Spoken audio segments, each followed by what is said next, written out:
Jesus. He gives you that unconditional love. That love that even when you make a mistake, even when you are deep in your sin, living the life that you know you're not supposed to be living, but you live it anyway to just feel some type of companionship, some type of connection with someone, he's still there for you. That unconditional love. And when I met Dr. Bernita Smalls, I'm telling her about my life, I'm telling her about all types of things, and when I tell you she did not utter a word against me. She just said, well, baby, you know, I'm going to tell you this. The word says this. God says this. But I know he still loves you. She gave me love. The love of God. She gave me the love of Jesus. She showed me how to have a relationship with God. And then she introduced me to come to her church. She said, come to the church. And when I walked through those doors and I saw her standing up there preaching in the pulpit, I about had a heart attack. I said, oh Jesus. This woman is a pastor. And I joined the church. I joined the church, and once I understood what Christian Life Skills Ministry was all about, I understood that 10 years ago. Yes, this was 10 years ago. I understood that Christian Life Skills Ministry was birthed out of her. Because while I was in that car, she was giving me life skills ministry from God. When she talks to you one-on-one, she was giving me Christian life skills ministry. Every single thing that's up here on this board, forgiveness, she is every single thing, everything. And Christian life skills ministry gives that to everyone that wants it, that wants to receive it. You might not get anything out of it, but that's because you don't want to. I promise, I promise you, I would not be standing here today looking the way I look, feeling the way I feel, without having her teaching me how to have a relationship with God first. And when I learned how to have a relationship with God, he came in and changed the rest. She didn't try to change me. The church didn't try to change me. God changed me because with my relationship, my pure and relationship. I'm trying to you now with a personal testimony. And I want you to listen up. I'm going to give mine a title. The night I fought for my life and won. Amen. The night I fought for my life and won. You see, I wasn't always in my right mind. All y'all been in your right mind at all times? Well, I want to explain to you that I was not in my right mind. Got off from work one night at 12 o'clock.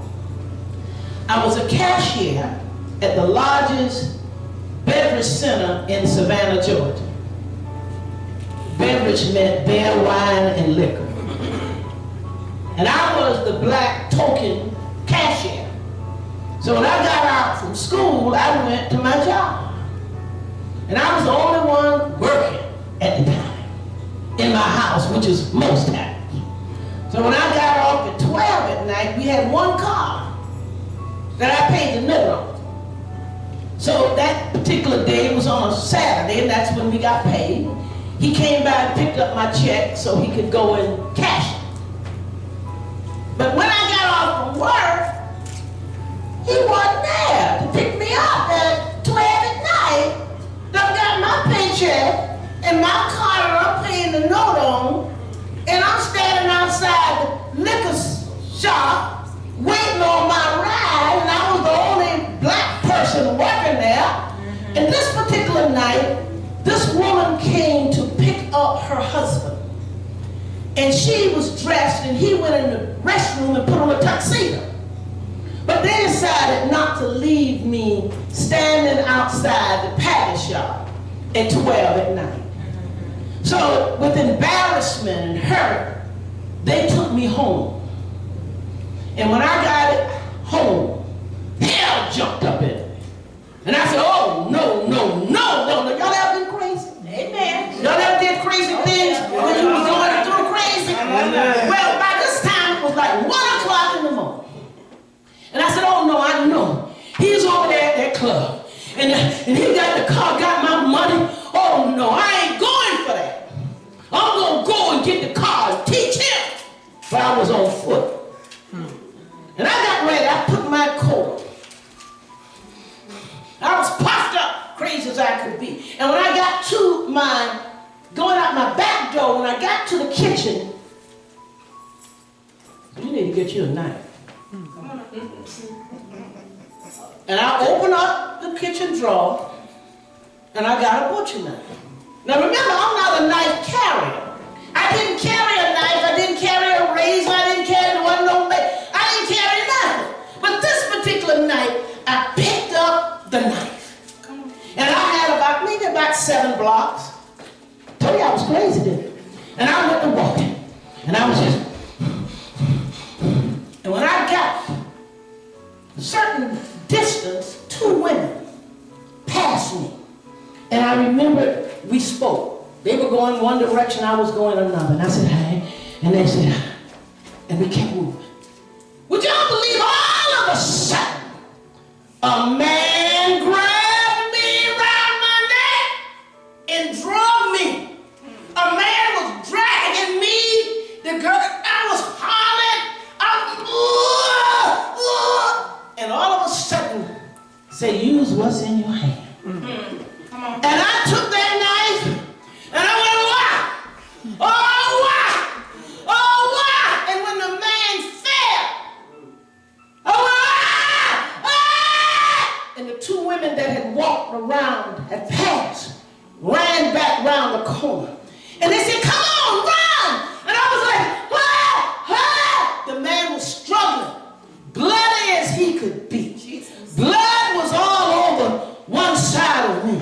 And then I was still froze like, wow! They came back and grabbed a hold of me. Took me around the corner. Took me to their house. Can you imagine how crazy I felt? How crazy this time of night. Hey, I couldn't even talk. I was saying, what about the man? What about, they would say, no. They call the police. But let me tell you this. Can you imagine when my husband and the police say, did you leave home to cut him? Did you go to kill him? Were you out to kill him? And I was saying, no. I wasn't even going into the club. I was looking for my car. I wanted to show him how I felt. Let him come out the club with his woman and they got to walk. Come on now. You said, why would you give a testimony like that? Because I know some of you going through crazy stuff. Come on now. It doesn't define who you are.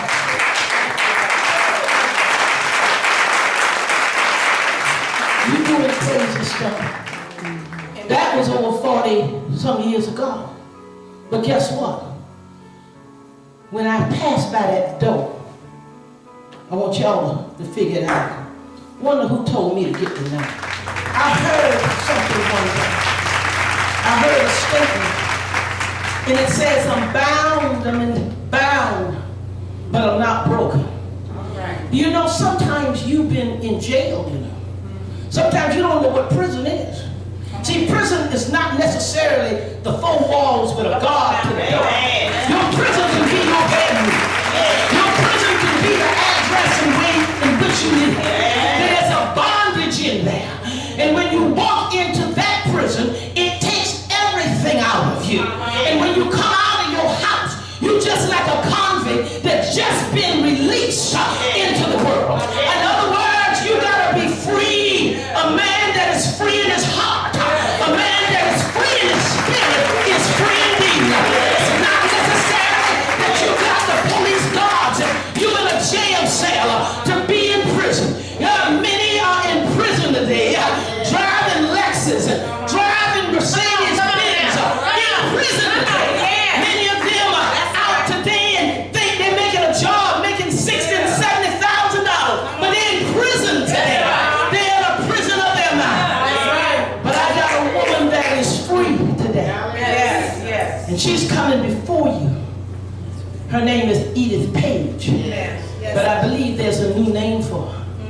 in heaven. But we're going to call her Edith Page today. Until the new name comes, catch up with her. We're going to ask that she come in her own way and show you another way. Amen. In Jesus' name. Amen. Amen. Hallelujah.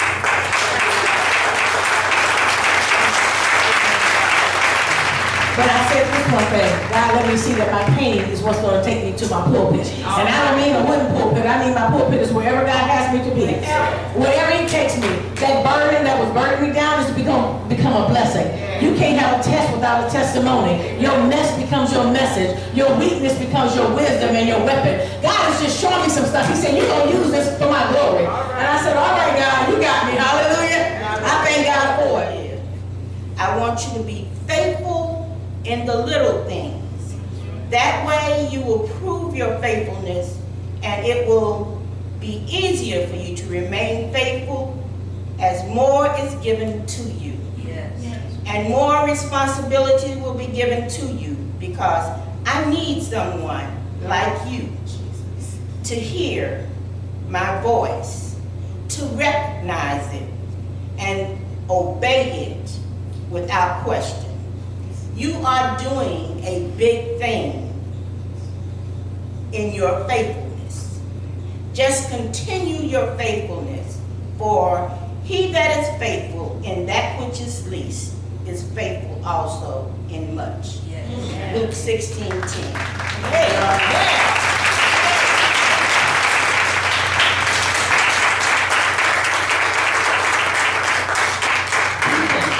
Deacon Nicole Burgess. I'd like to call Deacon Denton Williams.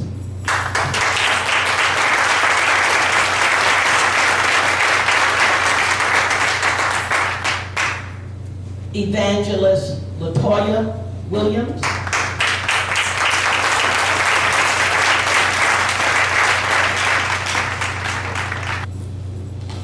Sister Edith Page.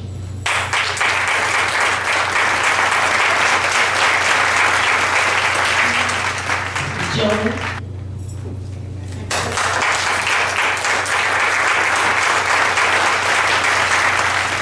I want y'all to live as we stand flat-footed.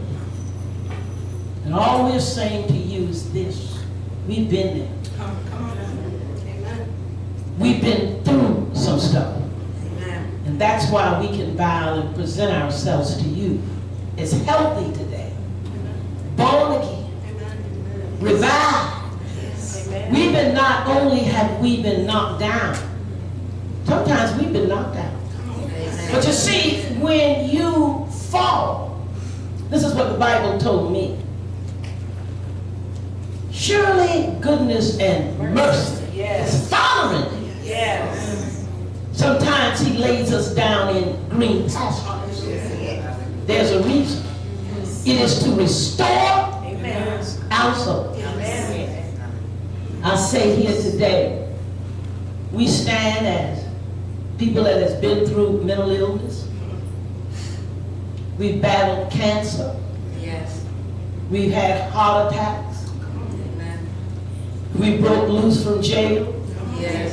Somebody amen. Yes. Some of us cut a man or two. And we've been through a lot. But I'm telling you, we haven't been through nothing that God is not willing and able to bless. Amen.